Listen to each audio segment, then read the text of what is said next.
And number 4155. Stop me if you have any thoughts or questions. Personnel administration. This one is $594,274.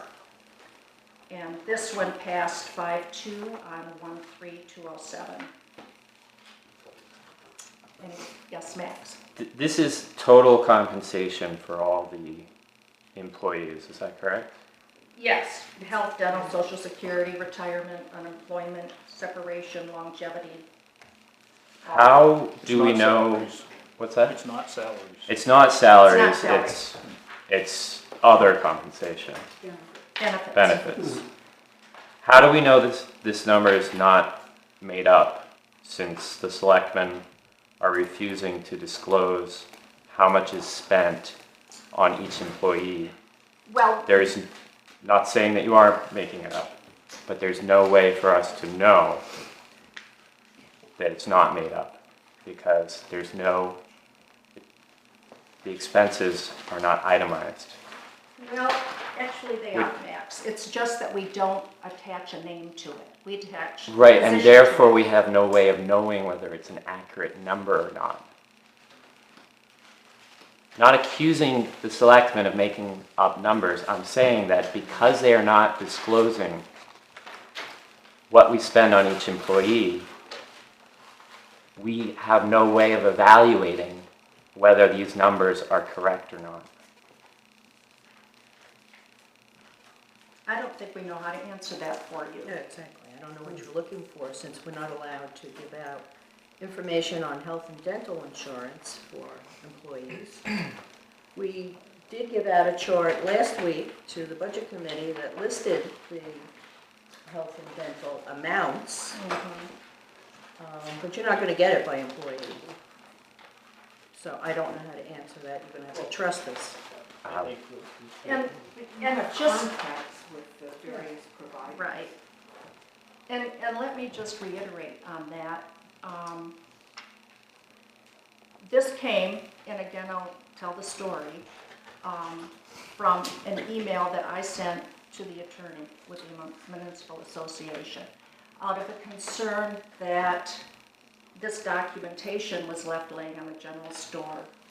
And I don't know who put it there, but just left laying on the table with everyone's names and how much was spent on medical and dental. There's nothing wrong with that. I at first thought it was a HIPAA violation. It's not a HIPAA violation, but it is a violation of what an employer is allowed to say about a particular employee. We're not supposed to talk about if they're married, single, how many Marriage children is they a public have. record. Pardon me? Marriage is a public record. But the decisions that an employee makes, according to those very personal things going on in their life, isn't our business. So they make. It's my business what we spend It's your on business each employee. overall what you spend, but it's not your business. In this case, employee privacy trumps right to know. Right to No, know. it doesn't. It does. I am That's the way telling we're looking you at. That's that the way we're this looking at it. issue is going to be a problem for this town. Okay, Not for Max. me. It's going to be an issue. That's The county was just forced to disclose this exact information through a right to know, we'll wait and and see then. We'll wait and see. I'm very But confident that it's going to The come advice that I got up. from council was employee privacy trumps right to know when it comes to these certain situations. So I don't know what more we can do for you, Max. I don't. Maybe you should add more legal expense. I think we're fine like this. Here's the letter. If you want me to read it to you, Max. Will that help? I think it should be read into the record. Okay. Carla, technically, the Health Insurance Portability and Accountability Act of 1996, or HIPAA, does not apply to the town as employer. See, that's what I thought it was at first. Rather, the town has the duty to protect private information about its employees from disclosure to the public. Under RSA 91-A5(4), information whose disclosure would constitute an invasion of privacy is exempt from disclosure under the right to know law. The manner and type of employee benefits a town employee receives is invariably based upon very personal private choices that should not be disclosed to the public. If a town employee chooses a family health insurance plan, that information would disclose the nature and extent of a town employee's personal choices with regards to marriage and childbearing or adoption. The same would be true of other employment based on insurance programs offered by the town, such as short-term, long-term disability insurance or long-term care insurance. All such private information about insurance choices must be redacted and not disclosed.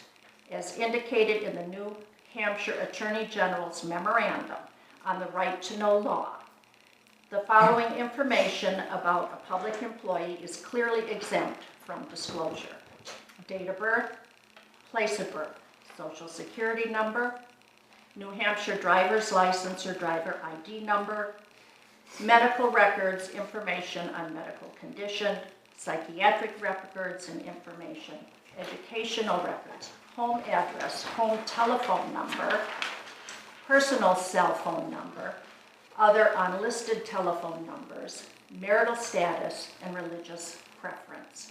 Employee privacy is protected by ensuring that the budget spreadsheets and other budget information is carefully reviewed before being provided even to the budget committee or the public, so that private information is not disclosed. And this is from Stephen C. Buckley, Legal Services Counselor of the New Hampshire Municipal Association. So this is what we're going by. Even the budget committee doesn't have the right to know that information. Is there anything else? I think you're Okay, opening we're up gonna the move town I think we to ought to move on. We're future gonna- litigation. Good. Not for me. Okay, we're going to move along. I don't Okay, sue What's people. one more case? All right. So that, Can I just make a comment? yes, Jackie. I know that the budget committee has to sign the budget as correct.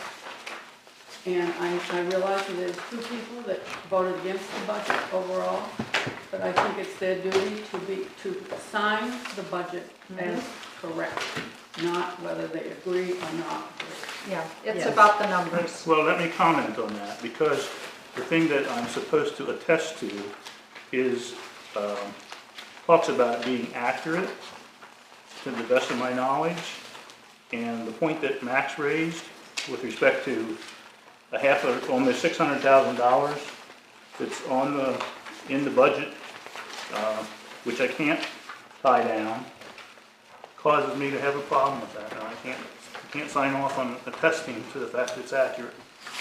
The accurate piece that you're voting on are the numbers that were approved that are in the budget, not the accuracy of the information. It says, "I To get declare to that I those. have examined the information contained in this form, and to the best of my belief, it is true, correct, and complete." That's pretty strict. Then that's your choice then, Steve. And I think, Tyler, you didn't sign last year either, so. I did not. That will be your choice. But it's not about making a statement whether you didn't get the vote or not. It's about if the numbers presented are correctly presented. That's what you're signing off on. And I hate to agree with over here, but then how do we sign off on this if this is an estimate and these are all gonna change? So now what I'm saying is that we're estimating to raise from taxes $2.8 million. It could be 5. You're only saying that these numbers are what has been presented and approved and it will be going to town meeting. They are not final numbers. Some of these articles can get voted down at town meeting. Just because it's on the warrant doesn't mean it's gonna be approved. The operating budget can be raised or lowered. None of it is cast in concrete. So everything is an estimate. You're not gonna have a good number. And That's, So our tax rate will just be a surprise when we get it, I guess. Essentially. that's how it works. That's how it works. Don't worry, it'll go up. It's don't not a worry. surprise. You have a general idea, but sometimes school Because I or lost county the point goes of up. what we're doing then.